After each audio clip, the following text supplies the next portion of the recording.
అండి, welcome to Mahalakshmi vlogs. ఈరోజు అయితే ఎగ్ రైస్ తయారీ విధానం తెలుసుకుందామండి. ఈజీగా లంచ్ బాక్స్లోకి తొందరగా అయిపోయేలాగా, మార్నింగ్ అయితే మనకు టైం ఉండదు, ఈజీగా చేసుకునే విధంగా చేసి చూపిస్తాను. చూద్దాం పదండి.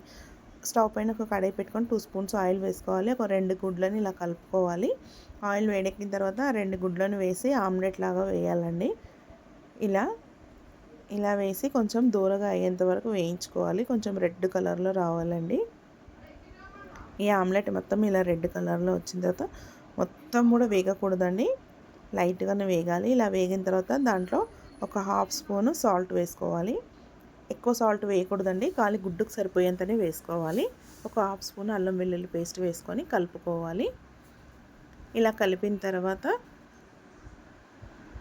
ఒక 1/2 స్పూన్ పసుపు వేసుకోవాలి. ఒక 1 స్పూన్ కారం వేసుకొని కలుపుకోవాలి. ఇది ఆయిల్లో కారం కొంచెం మగ్గాలండి. కొంచెం కొత్తిమీర పుదీనా వేసుకోవాలి. ఇలా వేసుకొని కలుపుకోవాలి. కలుపుకున్నాక మనం మార్నింగ్ అయితే అన్నం వేడిదే వండుకుంటాం కదండి పిల్లల బాక్స్లోకి. ఇలా మనకు ఎంత సరిపోతుందో అంత వేసుకోవాలి.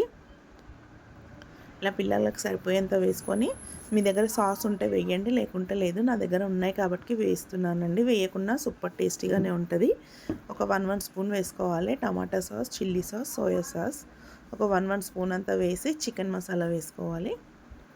ఇలా చికెన్ మసాలా వేసుకొని అన్నం మొత్తం కలుపుకోవాలి. ఇలా అన్నం మొత్తం కలిపిన తర్వాత కొంచెం కొత్తిమీర చల్లుకొని ఇంకా బాక్స్లలో పెట్టుకున్నాం అనుకోండి, ఇంకా టైం కూడా సేవ్ అయిపోతుంది. సూపర్ టేస్టీగా ఉంటుంది. పిల్లలు కూడా బాగా ఇష్టంగా తింటారు. మనము టైం ఉన్నప్పుడే అన్ని వెజిటేబుల్స్ అన్నీ వేసుకొని చేసుకోవచ్చు అండి. ఇంకా టైం లేనప్పుడు అయితే పిల్లలకి ఇలా తొందరగా అయిపోతుంది, బాక్స్లలోకి తొందరగా రెడీ అయిపోతుంది. చాలా బాగుంటుంది, సూపర్ టేస్టీగా ఉంటుంది. మీరు కూడా ట్రై చేయండి, చాలా బాగా వస్తుంది.